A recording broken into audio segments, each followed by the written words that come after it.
Hey everyone, Courtney from a Nefarious Nightmare podcast here. If any of you have been following Amanda or myself on our socials, there's a small chance that you've noticed some Easter eggs. A movement has been occurring at least since May of 2022, and even before that. If true crime fascinates you and you want to learn about deviant behavior against those deemed extra vulnerable, or delve into how it impacts the survivors and victims straight from the source, then be on the lookout and subscribe to A Nefarious Nightmare wherever you get your podcasts, and be ready for something coming mid-June 2023. Don't forget to be vigilant, for when you mess with the bees, you get the hive. A Nefarious Nightmare contains themes that may be explicit or triggering for some. Specific warnings and disclaimers will be mentioned in the show notes. A Nefarious Nightmare assumes all parties that are mentioned in these cases to be innocent unless proven guilty in a court of law.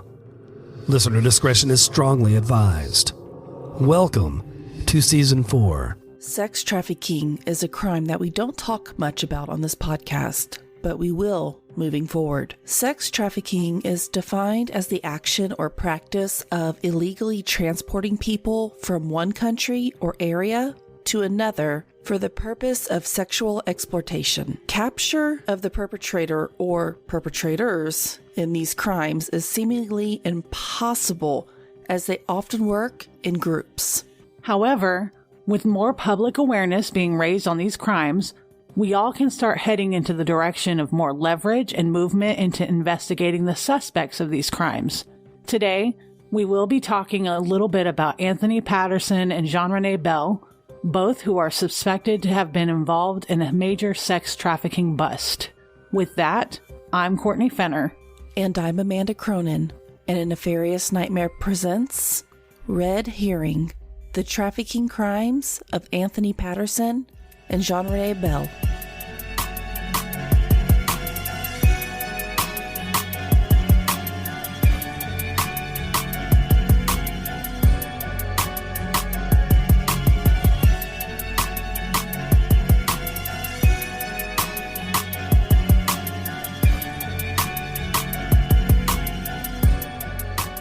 When I used to work at a previous job, I got certified in something called sexual abuse awareness training, which in some theological schools or universities counts as credit toward a course.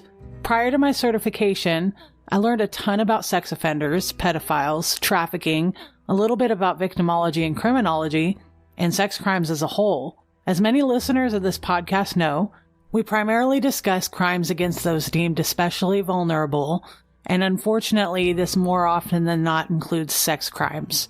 I tell you all of this because that training has become something of a foundation to which I can help tell these stories, or whenever possible, allow this platform to those who have survived the crimes to speak. Today's case touches up on quite a bit of all of that, as it serves as both awareness and a cautionary tale. We have Jay Jones joining us today, not as a survivor, but more or less as a witness, or someone that can speak on the character of the offender. It highlights a very important lesson I had learned within my sex abuse awareness training that I'd like to share with you all. That background checks aren't always accurate, meaning many offenders simply pass a background check and fly under the radar. That offenders are primarily preferential, meaning, in so many words, they have a particular type or age range that they prefer, and that offenders don't have a specific look to them. They don't always look like your stereotypical creepy old man who offers candy from a white van, although that does and has happened, which serves to feed a common misconception that all offenders are creepy, weird-looking men with white vans that say free candy on them.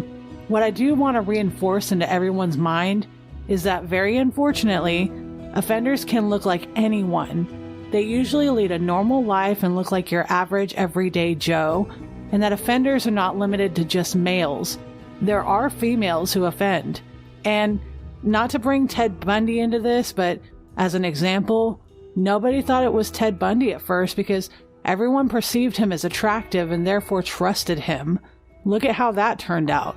Basically, we want you all to be aware and vigilant because people aren't always as they may seem. Always watch for the red herring. Today, we feel it's necessary to continue the conversation about sex trafficking, as it is just one of many sex crimes that occurs. Like many sex crimes, Sex trafficking often goes ignored, whether it be by the media or ourselves in an effort to ignore the problem away, or even law enforcement because they're just too busy with other things to pay much attention. Sex trafficking is a bit of a double-edged sword when it comes to sex crimes. Fortunately, for victims who have been involved in sex trafficking, public awareness is just a bit higher, and the likelihood is that much more of the perpetrator being apprehended. But with that, these things often come at a price. There's trauma and PTSD for those victims that do not make it out alive and escape the situation or have been rescued. There's a big likelihood that the perpetrator isn't caught for a long time because, unfortunately, a sex trafficker usually works in groups of people who fly under the radar and often do live in different countries. And the investigations into such crimes can be very complicated because with all of that, there's often more than just a few victims, and many of them are minors. Also, many of them are preferred targets for these type of offenders. Usually, like many sex crime victims, these victims are those who have been in the sex work previously, which some of the time the sex work is actually against their will from the start, making that sex trafficking. Or they come from broken homes or live what society would consider a throwaway type of person, which would be someone who feels abandoned, unloved, unwanted, and or has issues with the law, such as prison time. Sextortion is a theme that we will be diving into at length very soon, but if you listen to the Amanda Todd case, you know that it's similar in a lot of ways to sex trafficking. In fact, if I had to label it, it is sex trafficking. Sextortion, in our opinion, is similar to sex trafficking because the biggest and most obvious difference is that instead of people themselves, it's pictures being sold or traded without consent from the person in the pictures, and in a lot of cases, what is known as revenge porn. Sex trafficking works in the same way, where perpetrators are selling or trading victims for the purpose of rape, without the consent of the person being trafficked. The person being trafficked is often kidnapped or coerced into a situation with the idea that they're going to be changing their own life for the better, such as bigger houses, nicer cars, money, etc. But when the person being trafficked appears into the scenario, they find that everything they were promised was a lie and are treated essentially as slaves. As common as that is, it's so very unfortunate because society and law enforcement often cherry picks what they want to put into the open. With sex trafficking victims, it's hard to pinpoint all of them as it is. But unfortunately, it rarely makes the front page news until it's a missing white girl. We all need to remember that all victims and survivors are victims, no matter who they are or what they look like. That's just our 2 cents. Real quick, I'll tell you all about a scary incident that occurred with me. I remember working at a particular mall here in the DFW Metroplex. I didn't have any kids just yet, but there were rumors going around that the mall had become a hub for sex trafficking and kidnapping. A lot of people said that it's usually a sweet little old lady who would come up to children and gush on how cute the kids were and attempt to touch their faces. As soon as the parent would look away, the kid would be snatched up. Once the parent's attention went back to the kid, the child, along with the sweet little old lady, would be gone. As much of a rumor as that may have been, it's been in a lot of chatter around my town. As soon as I had my child, I did avoid going to that mall altogether, but there was one time we had to go there to make a payment on my wedding ring. I made my husband aware of the chatter and said that while it may just be my new mom paranoia, that we need to be extra vigilant. We sat in the food court that day next to the jewelry store and attempted to have lunch when we noticed that what would be a sweet little old lady approach us. With the rumor on my mind, I checked all my surroundings and noticed a couple of men in the distance. One to my right, and the other just off to the left near the jewelry store, staring us down. I gave my husband a warning look, and he casually looked and saw them too.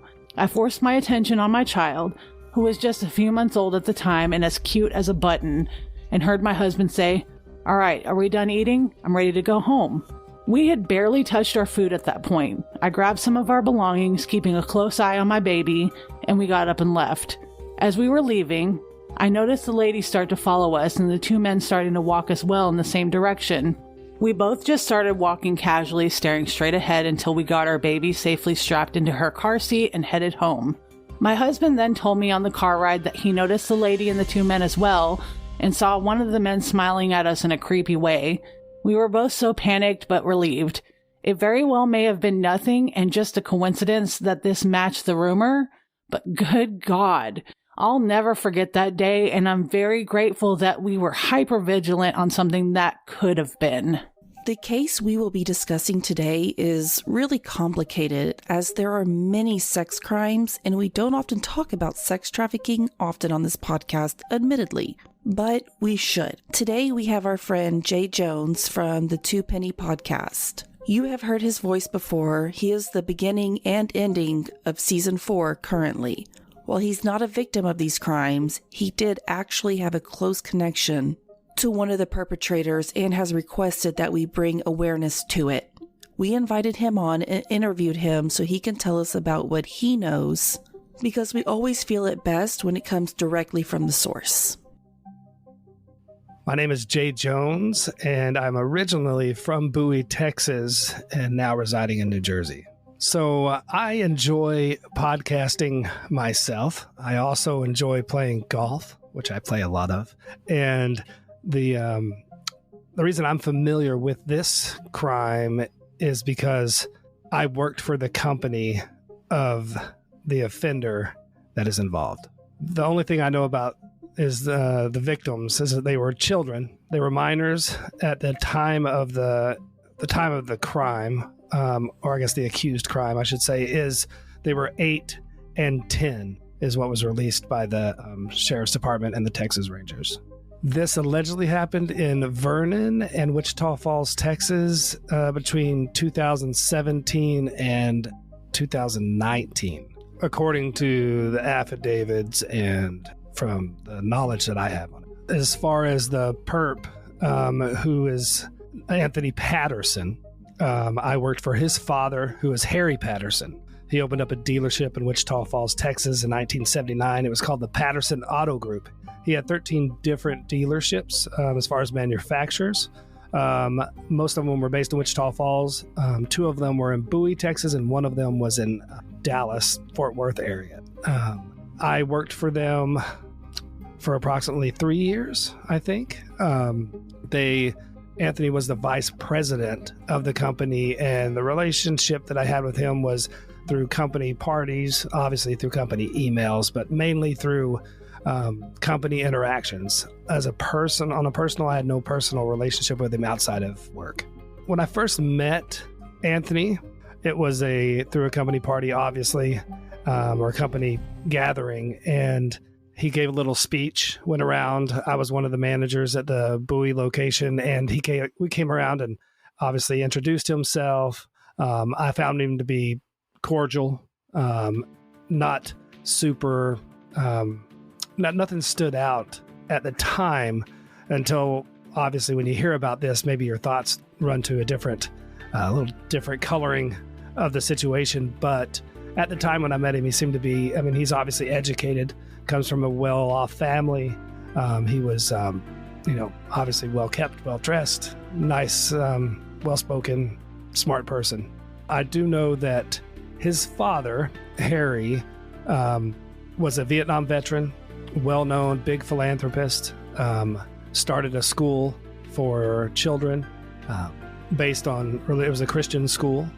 He did a lot of food drives. He did a lot of vet drives for the vets, and he was a big supporter of any and all children services. And he did the Vets Across America. He had a car museum. So as far as Anthony goes, obviously he had anything and everything at his fingertips. Millions of dollars, a good business. He had anything and everything he ever wanted. And in my experiences with very little, you guys are obviously the experts in this, I am not, but when it comes down to my personal thought is everybody always wants what they can't have. And when it comes to people like this, he had everything. Everything that most normal people in my mind would want. Good job, good money, everything you could want, and except, little children. When there were kids around from the family members at work, you would have never thought there was anything there. He was just smiling, shaking hands. He was just exactly the opposite of, what his alleged crimes are. So Harry Patterson started the family of dealerships in 1979. He was from Moore, Oklahoma, is where his family originated. They moved to Wichita Falls, like I said, in 1977, and started Patterson Auto Group in 1979. So on or around 2017, Anthony Ryan Patterson is his full name. So according to the affidavit, which was issued by the 78th District Court, and said that he's being brought up on 6 felony charges, including indecency with a child and trafficking of a person. And this stems from what I know, and I don't know all the legal terms, so I will just say this. There was 2 incidents that were brought about. He met Janreani on a website, a hookup website. And so he met her prior to 2017 on there, and apparently he had paid her for sex. She was a known prostitute. She had actually had charges prior to this as far as child trafficking and indecency with children. So he paid her $500 to bring 2 children. They were the ages 10 and 8 to a undisclosed location. I think it was a hotel somewhere. And he had her make the children sit there while he had sex with her and made them watch. Prior to making them watch, he had them, the other occasion, he had them get into a bathtub. He had the children bathe. And then while he laid naked on the bed, he had them get in the bed with him and massage him with oil and rub him down on the bed and massage him. And this is the part of the indecency with a child. That's where that comes from. And the trafficking of persons is because he requested that she bring children to the hotel. So he was arrested on February 3rd, 2021 by the Texas Rangers with warrants from them. And he was indicted by a grand jury on May 20th for a total of 6 charges after only being arrested on 2. And his charge of continuous human trafficking happens when 2 humans are actually trafficked within 30 days or more, according to the courthouse docs. So that's where the multiple charges, because it didn't happen just once, it happened twice that they know of. And they were both females. I mean, during an interview with a 10-year-old victim at Patsy's house, which is where they take one of the places they take children to interview them, the 10-year-old female victim told the authorities that Janreani took her to Wichita Falls on 2 separate occasions. And so Bell's also been arrested. And an investigator asked Bell to identify Anthony from a photo lineup, which she resulted in, and immediately. And that's it on the affidavit. God, I can't. And apparently he was supposed to go to trial on November 14th, but they backed it up, and he's going to trial next month in May. As a father myself, I have a daughter. She's an young adult now, but obviously I remember when she was a young little innocent child who was bouncing around and beautiful, and when, especially little girls at the ages of 8 and 10, they have not hit puberty yet. They're not developed young women. They are still very innocent as far as I'm concerned. And they have, innocent hopes and dreams and thoughts of what they're going to be when they do grow up. And they like to sing songs and play with their friends and play Barbies or dolls or go out and play baseball and throw around a football or whatever they like to do. And they should be doing that and not have to worry about somebody scooping them up and being forced to rub lotion on a naked adult male, and for the rest of their lives having to deal with that imaging.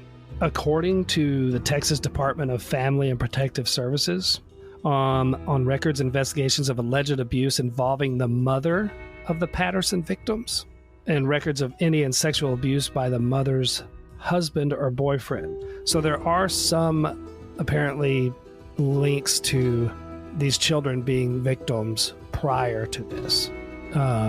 So they've had somewhat of a life of victimization and abuse. And then I guess the attorneys said they're seeking any evidence that would show a motive or bias to the case. I don't see where that matters. If they've had a lifetime of it, what deserves for them to have more?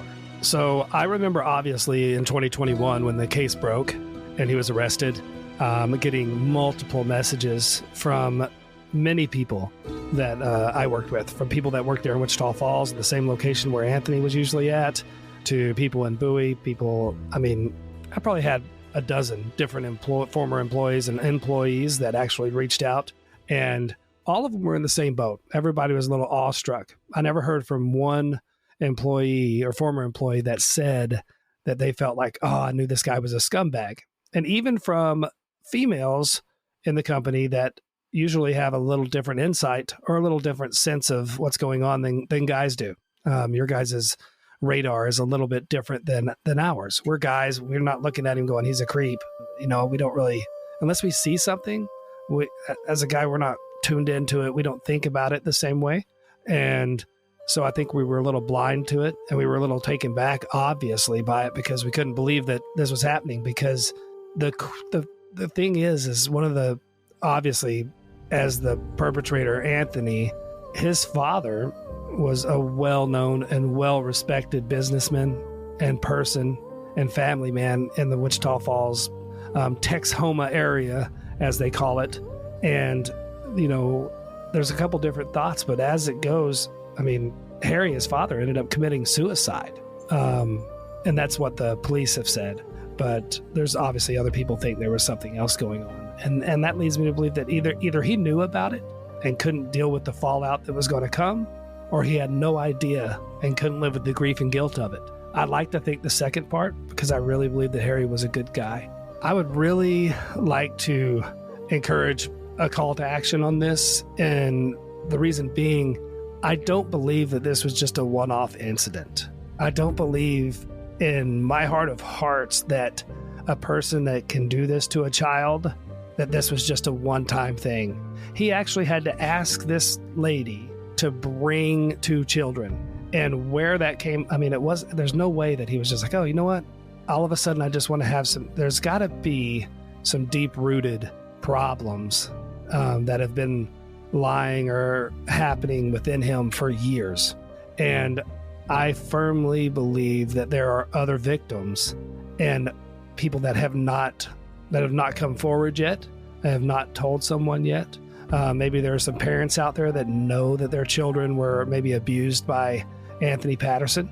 I could be wrong. Obviously, I'm not there. I wasn't involved in that, but I just find it hard to believe that there would be a one-off incident of this nature and this egregious and this in depth of bring them to the hotel, put them in the bathtub, wash them, put them in bed with me, rub me down with oil, and then make them watch us have sex. I don't believe for a minute that was just this sounds like something we're going to do today. So I think that the media, podcasts, any social outlets are a double-edged sword when it comes to information and disinformation when you're regarding, no matter what you're talking about, whether we go back and talk about COVID, whether we talk about military, whether we talk about Ukraine sport, whatever it is, everybody, there's going to be, it's not even just two-sided. There's 6, 7, 8 different sides that people are going to push their agenda or their thoughts and their feelings on it. I will say this, I do not know anyone anywhere, even people in prison, that think it's okay to molest or harm children. I don't know any culture. I don't know any gangs. I don't know any race, religion, or creed that would say, you know what? Yes, it's okay to touch children and it's okay to abuse them. It's not. So when it comes to media and the support, the outrage can come over, I feel like, and stop me if I'm going too off the cuff here, but when people think about Michael Jackson and there were known incidents that Michael Jackson had with children or minors, and the parents actually supposedly were paid off. I mean, if you watch Return to Neverland, it blew my mind that some of these parents were like, yep, we'll take your money and our kid can stay over at your house. Granted, they may or may not have known that they were sleeping in the room, but I understand it's the Neverland Ranch and it's a big party place and there's something wrong with that. But because Michael Jackson was such a beloved artist and performer, he was looked at differently and he's still thought of differently. It's hard for people to sit there and go, yeah, Michael Jackson was a child molester, but in my belief, he was. And when it comes to somebody like Anthony Patterson, he's got a lot of money from his family at his fingertips.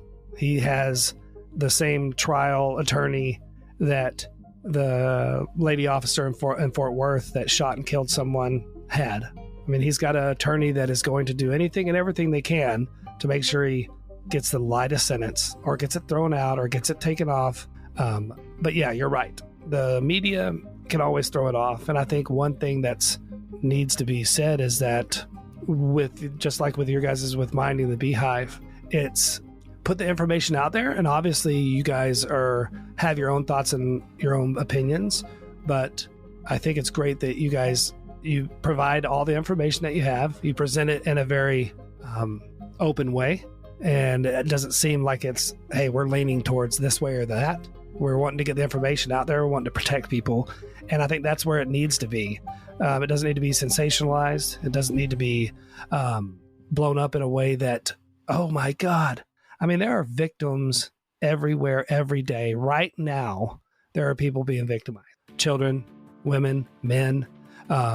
There's victims everywhere all the time. And they need to have a voice. And if that takes Nefarious Nightmare, if that takes whatever podcast is out there to bring a voice to for these victims, then it needs to happen. I sent you guys the dates of when he was booked into Wichita County Jail, and the charges were continuous trafficking of a person from 11/18/2017, 2 counts of indecency with a child from 11/18/2017, trafficking of a person 11/18/2017, trafficking of a person from 12/23/17. And those were the charges. His bond was originally set at $400,000. It was raised to $600,000 when he was arrested. I believe that they served a warrant, and I believe he presented himself at the jail. I don't have proof of this, but there was nothing shown anywhere ever of him being apprehended on the street. I know that there was the warrants were issued by the Texas Rangers and the Wichita County Sheriff's Office, and he presented himself in January. Actually, it might have been May. I'm sorry. So the original article was a well-known Wichita Falls businessman was arrested Thursday, and this was in May of 2021. And he was indicted on 6 charges originally. That was the original charge. He was 44 years old at the time, so he's 46 years old now. And he was arrested by the Wichita County Sheriff's Department. And the Wichita County grand jury handed down an indictment against him on Wednesday, according to court records. But as far as him he was released on bond. Obviously, I don't know if they used a company that, where he only had to put up whatever percentage of that bond it was. But regardless, he had the money to put that up. If they would have said it was $2 million, he would have put that up. It doesn't matter. He would have bonded out that day. I don't think he ever saw, he does have a mugshot. I always love for people, go look at this guy's mugshot and do yourself a favor and go online and look him up, because you'll see pictures of him at Patterson Auto Group when he was the vice president, and you'll also see his mugshot. And I'm sorry, but that's how you know he doesn't look like anything except they put that sheriff's mock around him, so they could take the picture. But what a scumbag. He was and the max sentence for all this, if he gets, let's say he is found guilty, the minimum is 25 years up to life in prison. And he's never had any other charges in his life. He was a clean, no speeding tickets, no DUIs, no anything. Clean slate. First offense. But I will say this, even though he is the 44 to 46 year old range that he is, yes, that sounds young to me because he's younger than I am. But when I think about it, I think, man, How long has he been doing this to people? Was it something that when he was a kid, he was when he was a young man, was he attracted to, or did he want weird things happening with kids? At what point did this happen? Because it was never right. But I mean, let's say this happened let's say he became active and started doing this when he was 20 years old. 24 years. He could have easily been doing this. And I again believe there's no way that it was the first time. So what I would really like is for people, like you said earlier, see something, say something. If something seems out of place, it usually is. It's not just, hey, oh, that's weird. No, it is weird. You should say something. Absolutely. 100%. And what I would like people to know is, people always say don't judge a book by its cover. I think you should in some cases. And if the cover on Anthony Patterson's book is that he's a child molester and believes in abusing children, then he should wear that cover and he should spend at least 25. I mean, the minimum is 25 years in prison. And he did this to 2 children. I'm thinking that he should spend the rest of his life in prison. And I don't care if it's his first offense. It should be an example set out by the courts saying, you know what, this is wrong. These children don't deserve this. No children do. And I'm hoping, if anything, out of this episode, that it brings a little more people to the table of wanting to pay attention to the case, and hopefully people being willing, if there are other victims, to come forward. Because let's say he's been doing this for 20 plus years. That would mean that if there were children at the time at one of his dad's Christian schools for youth, one of the food banks, one of the dealerships, it's very likely that there could be victims of his that are in their 20s and possibly 30s now. And they should have a voice too. A brief overview on the case that we just discussed. Anthony Patterson was arrested on February 3rd, 2021, following an extensive investigation by various agencies, including the Texas Rangers, FBI, Wichita Falls Police Department, Wichita County District Attorney's Office, and Texas Attorney General's Office. He was initially charged with trafficking of a person in connection with a December 26, 2017 incident, and indecency with a child by exposure in connection with a December 23, 2017 incident, according to court records. He resigned as president of Patterson Auto Group while still in jail after his arrest, as stated in a media release in jail records. Anthony Patterson was arrested on May 20th and subsequently indicted by a grand jury on 6 charges related to human trafficking. The charges include 3 counts of human trafficking, including continuous human trafficking, and 3 counts of indecency with a child by exposure. These charges were reported by the Times Record News. In 2017, Patterson informed a Vernon woman he met on a quote-unquote sugar daddy website that he was attracted to children. The woman, Janreani Dashamabel, who was 28 years old, disclosed to the DA's investigator and an FBI agent that Patterson was a wealthy man who paid her for sexual services. Once again, thank you to Jay Jones for the suggestion and joining us today, and we hope we did it justice for you and for the family and friends of the victims. Before we wrap today's episode up, friendly reminder that we will be at the 2023 True Crime and Paranormal Podcast Festival in Austin, Texas, August 25th through 27th. Come see us, or else. We are still accepting hugs, though. There will be a ton of great people there, and you do not want to miss out. It's a blast, and you get to be around advocates and true crime content creators. And we just found out that not only Season of Justice will be in attendance, but Proof Pod will be there. Tickets are for sale at truecrimepodcastfestival.com. And of course, we will have stuff to give away. Be sure to use the code BEES, B-E-E-S, for a discount at checkout. Also, please don't forget that we are poor and we do have a Patreon chock full of bonuses and content, such as our Not So Nefarious Criminals podcast. Each week we have a guest, and somehow we always forget that we have a guest.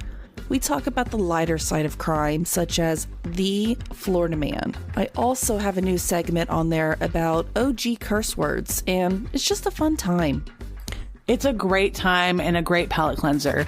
You also get to hear archived content that we chose to take off of the public feed, so go join the Patreon starting at $3 a month. That's significantly less than a monthly rent or mortgage payment. I mean, you've all seen the housing market these days, so no more excuses, y'all. Just join the damn Patreon. Okay, good talk. Victims and potential victims of sex trafficking are to be protected and rescued. And if you have any information regarding this case, please call the Wichita Falls Law Enforcement Center at 940-766-8170 and let them know you need the department that handles the Anthony Patterson case or sex trafficking in general. And if you or a loved one is or has been a victim of sex trafficking, please call 888-373-7888 or visit www.dhs.gov. Please stay safe and be aware out there and go to every length possible to protect yourselves. Because, as a reminder, bees are strong, resilient, yet vulnerable. We must protect the bees at all costs. For without bees, we as humans are doomed. So, be vigilant. For when you mess with the bees, you get the hive.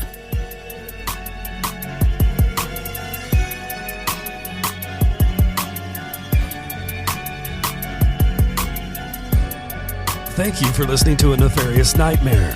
Music used in the theme was originally recorded by Ghost Stories Incorporated, remixed by Ryan RCX Murphy.